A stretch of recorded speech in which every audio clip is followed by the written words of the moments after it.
کو اجر نہیں ملے گا.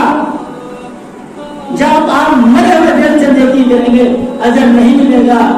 نیکی سے پہلے نیکی کا شوق ہے, اللہ کے قرب کا ایک جذبہ ہے, اللہ مجھ سے راضی ہو جائے, قیامت والے دن مجھے اپنے قریب کر دے گا. یہ ہے خلوص, یہ اخلاص ہے.